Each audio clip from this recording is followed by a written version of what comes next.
Assalamualaikum warahmatullahi wabarakatuh. Perkenalkan, nama saya Alia Rosrahimah, NPM 176.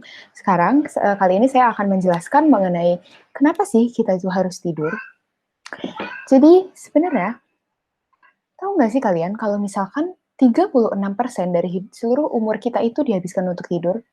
Jadi misalkan gini, kita hidup 90 tahun, maka normalnya 32 tahun dari seluruh hidup kita itu akan kita habiskan untuk tidur. Jadi sebenarnya tidur itu merupakan bagian yang sangat penting dari biologis kita. Ketika kita tidur, sebenarnya otak kita tuh nggak tidur juga. Bahkan di beberapa bagian area di otak, itu aktivitasnya meningkat. Yaitu di bagian hipotalamus nih. Akan ada segudang berbagai area di sana yang memiliki struktur yang sangat menarik. Apa yang disebut dengan biological clock itu memegang peranan yang sangat penting dalam mengatur jam tidur kita. Biological clock atau jam biologis kita ini akan memberitahu kita kapan kita waktunya harus bangun dan kapan sih kita harus tidur. Nah, struktur yang ada di hipotalamus ini akan berinteraksi dengan seluruh area lain yang juga ada di hipotalamus. Contohnya di hipotalamus lateral, tepatnya di ventrolateral preoptic nuclea. Kemudian nanti semua itu akan digabungkan, kemudian dikirim proyeksinya ke brainstem atau batang otak, kemudian nanti batang otak kita ini akan memproyeksikannya lebih lanjut ke bagian frontal, kemudian akan memperkaya korteks kita dengan neurotransmitter yang bisa membuat kita tetap terjaga. Inilah yang disebut kapan kita bangun. Nah, sebenarnya kenapa sih kita tuh tidur? Untuk apa kita tidur? Sebenarnya sampai saat ini, para ilmuwan itu belum ada memiliki satu konsensus yang pasti mengenai kenapa kita harus tidur. Tapi ada 3 teori yang sangat menarik nih teman-teman. Yang pertama adalah teori restorasi. Ketika kita sudah melewati suatu hari yang cukup berat nih, nanti kita itu akan men-restore, kita akan mereplace, kita akan merebuild ketika malam hari. Dengan cara apa? Dengan cara tidur. Ketika tidur akan ada beberapa kumpulan gen yang terlihat sangat aktif dan hanya terlihatnya itu hanya ketika tidur. Gen ini itu terasosiasi dengan restorasi dan juga metabolic pathway. Yang kedua adalah energy conservation. Jadi pada dasarnya kita itu akan tidur untuk men-save kalori. Dan yang ketiga adalah brain processing and memory consolidation. Ketika kita untuk mencoba mempelajari sesuatu nih, terus kita kurang tidur, maka kemampuan kita untuk mempelajari hal itu akan jadi terganggu. Benar-benar akan sangat attenuated atau sangat menurun gitu. Oleh karena itu, sebenarnya tidur dan konsolidasi memori itu sangatlah penting. Nah, ini tapi bukan soal kayak how we lay down the memory and how we recall it, tapi brain processing ini juga membantu kita untuk dalam kemampuan untuk mencari solusi yang baru, untuk memecahkan masalah yang kompleks dengan kita tidur. Saat malam hari itu, kemampuan untuk kita mencari solusi itu akan meningkat. Selain kemampuan itu, saat kita tidur malam, kita juga meningkatkan kreativitas kita. Faktanya, tidur malam diperkirakan memberikan kita keuntungan 3 kali lipat. Terus apa sih yang bisa membuat ini terjadi? Suatu hipotesis menyebutkan bahwa di dalam otak, neural connection dan juga synaptic connection yang sangat penting akan saling berikatan dan memperkuat. Sedangkan selain kedua hal itu, akan ada cenderungnya pemudaran dari fungsi yang berkurang sehingga menjadi kurang penting. Nah, sebenarnya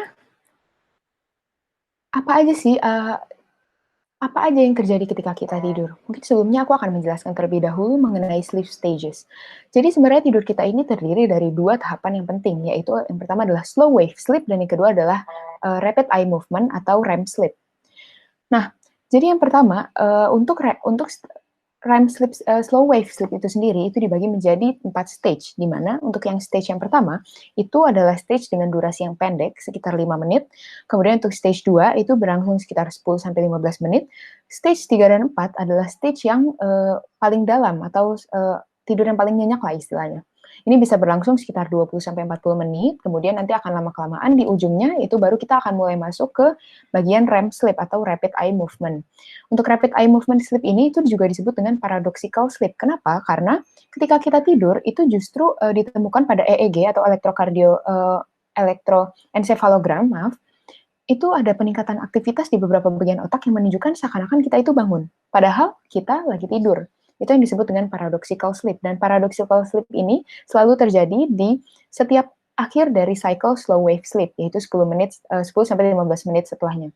Setelah dari REM sleep ini, kita nanti akan kembali lagi ke stage 3 untuk kemudian mengulang kembali slow wave sleep sebelum akhirnya kita bangun.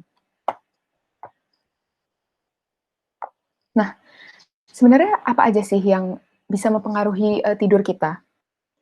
Nah, ada yang namanya sleepometer, di mana ini merupakan diagram untuk rata-rata tidur yang dibutuhkan seorang individu.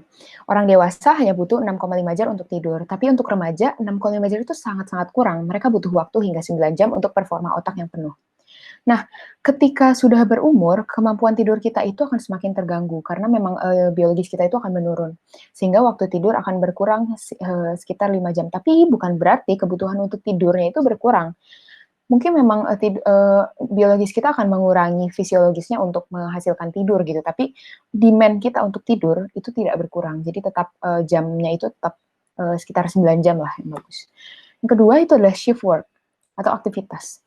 Jadi orang-orang dengan, yang bekerjanya itu shift-shift-an, misalnya orang yang biasa bekerja di malam hari gitu ya, itu tuh, body clock kita nggak akan bergeser atau, berubah sesuai dengan tuntutan malam hari itu. Kenapa? Karena body clock kita itu udah terkunci pada siklus terang gelap atau light dark cycle, di mana nanti ini akan terjadi pada semua orang dan ketika ini menyebabkan ketika orang yang, eee, shift malam nih, kemudian dia di siang harinya itu akan, mencoba untuk tidur, nanti otaknya ini akan seperti menolak, akan seperti bilang bahwa, "Bangun bangun, ini bukan waktunya untuk tidur," dan ini akan membuat dia akan terbangun. Ini menyebabkan dia tidurnya itu kualitas tidurnya sangat jelek.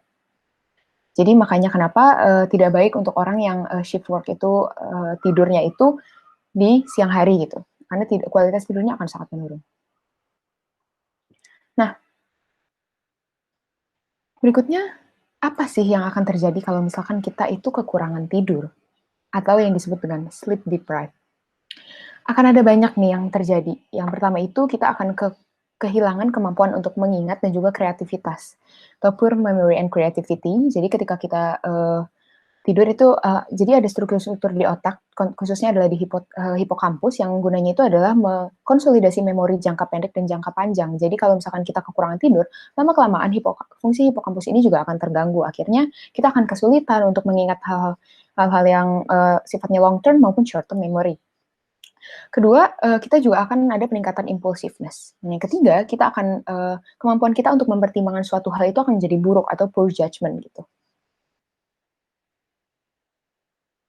Nah, misalkan kita udah kekurangan tidur nih, terus kita harus ngapain dong? Apa nih yang bisa kita lakukan untuk meningkatkan kualitas tidur kita atau bisa meningkatkan, eee, jumlah waktu tidur kita gitu? Ada beberapa tips yang bisa membantu kita untuk tidur lebih baik. Yang pertama, eee, contoh yang pertama adalah buat, ruangan itu senyaman mungkin. Buat, ruangan itu yang gelap dan juga sejuk gitu. Buat yang segelap mungkin karena kita ada siklus light dark cycle, di mana light dark cycle ini yang mempengaruhi, eee, mempengaruhi otak kita untuk men-setting ini waktunya tidur atau waktunya bangun gitu.